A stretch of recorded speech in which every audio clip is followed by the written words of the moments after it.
So, not great news for the Houston Texans. It sounds like Laremy Tunsil is going to be out on Sunday again with a knee injury. Kept him out week 2, week 3. Online and on the radio, I have seen and heard a lot of people collectively rolling their eyes at this. I think part of it has to do with the 3-year, $75 million contract that he signed. I think another part of it has to do with the amount of games he has played every single season with the Texans. 2019, he played 14 of 16. 2020, he played 14 of 16, but then 2021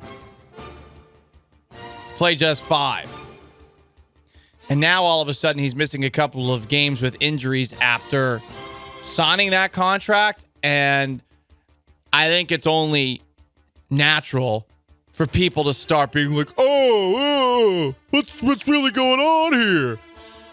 And at times that can be unfair speculation, but I've seen it enough from people, not to say that I believe it, more to say that it is a pretty strong sentiment that some Texans fans have right now. If it's a knee injury, I'm going to assume it is bad. But that knee injury that he had in 2021 kept him out for a long time. People were wondering if he was going to come back. That season obviously went so far underwater that at a certain point there probably wasn't a real reason to put him back out there. But that's going to be big on Sunday, especially if the Texans are taking on the Pittsburgh Steelers. Hopefully, though, CJ Stroud, who's had a very good start through 3 games, some people are getting a little bit too push-backy on the text line on the Twitch. Like, he's looked good. Can we just admit he's looked good? I don't understand what there is to push back with unless you didn't watch it. I don't think you have eyeballs if you don't think he's been good. No. Well, you kind of said the unless you haven't been watching part. I think there's a chance people have not watched the first 3 Texans games and just see that Stroud is passing for a lot of yards and thinks that he's, like Blake Bortling it up and down the field. Blake Bortling, yikes. Yeah, where like you look at the game, you look at the stats after the game, you're like, wow, this guy's really moving the ball, but none of it is like meaningful or the game isn't in doubt. Yeah, I feel like there might be some of that is from the outside what people might be thinking. Okay, I feel like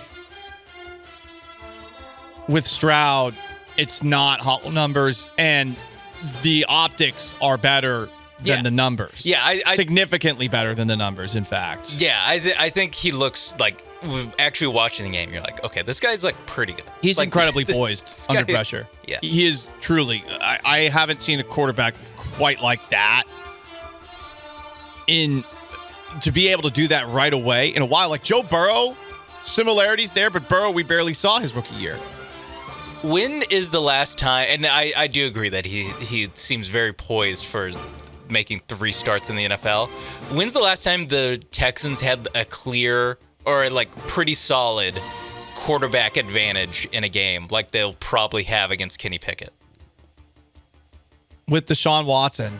I guess the last game Deshaun Watson played, because they were probably going up against, the Colts? It was at the end of the 2019, 2020. No, check that. The end of the 2020 season where they were fumbling all the time at the 1-yard line. Yeah.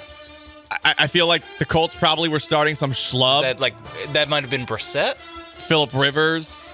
Yeah, it might have been Phil Rivers. Some old quarterback. Yeah. It was probably then.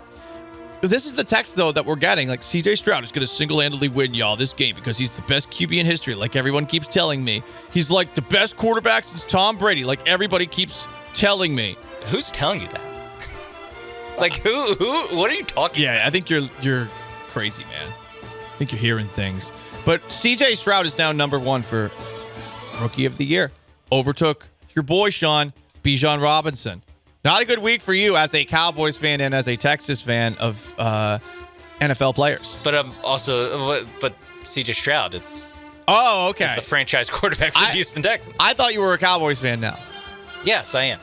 You're a Cowboys and Texans fan. Do you not agree that having the Texans be good would be good for content, and having them have a franchise quarterback would be good for content? Oh my God, are you a robot? Like you're just looking at this from a yes, this is good for content. Yes, I have no emotional attachment. No, because you said that I can't have emotional connection to the Texans because I'm a Cowboys fan. Right, like I don't think you do because you jump ship. Okay, then this show doesn't bandwagon Sean. Then I'm super pissed that he's number one in the Week 3 Rookie of the Year overtook Bijan, man. award. It's not a good day. Wow, crazy.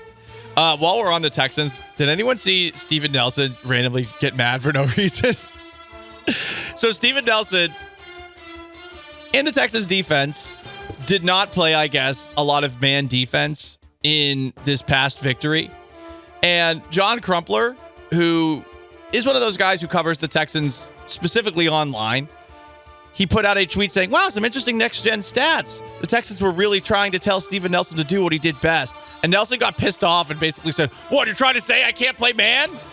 It's very funny. You should go look it up for yourself if you care about the X. Should have dropped a clown freak or something. I know. I wish he did. Every dust up that he has that isn't him, like absolutely like nuking someone, I'm like a little disappointed. Like this is just like very normal. It's like, on brand. Yeah, it's just very normal. Like I'm searching my name on Twitter kind of response. Like Sauce Gardner has 8 of these after every bad game that the Jets have.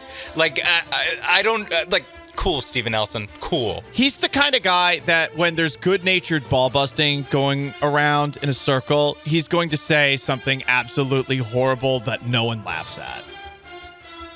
He gets his balls busted like, oh yeah, well, your mother's been sleeping around. That's, I feel like, his natural reaction. And you know what? He's competitive. He plays to win. Yeah. He doesn't play for laughs. Plays till the end of the whistle. That's what he does. Assuming that clown freaks pay him the money that he believes he is worth. Yes, and he doesn't do that like against one person, like a one-on-one situation. It's more like he kind of does that to an area of people because that's what he's best at, is zone defense. He doesn't think that, though. I don't want Steven Nelson coming after this show. No, he's good. He's good at man defense. He's better at zone. Okay. I don't know. You're admitting. I don't know why that. I don't know. I don't know why he got mad. It's so crazy that he got mad. But you know what? I love it. I don't think Crumpler even tagged him. Like it's Crumpler is upset now. Oh, he's big mad? I think he's big mad. Yo, you just got clowned. I love how that always happens. Like someone brings up a great point. Next thing you know, got dunked on. Like the person just responds with an absolute nothing response. But because they have more of a following, oh damn son, you got served. Yeah, DeAndre Hopkins is actually like the king of that. Yeah, where he like the thing he had with Sean Pendergast. Yeah, and then he had one like during the Thursday night Chiefs Titans game where someone tweeted out like, I can't believe. Basically, it was like, I can't believe that. DeAndre Hopkins had to like call teams begging to be on a team, and they're saying that because Kadarius Toney was dropping every pass that was thrown to him. But he was like, I know my word. Yeah, he was like, yeah, get your shots in now, Tubby, or whatever to this guy. And he was like, no, he's on your side, dude. Like, what are you talking about? These players all need to get off the internet. It's so much better when you just don't ever look at anything. LeBron has it right. 0 dark 30 during the season. 0 dark 30 your whole life. Yeah, you're a millionaire, dude. You don't need this. Let us have the Kevin James memes to ourselves. Exactly. All right? It's bringing you absolutely nothing.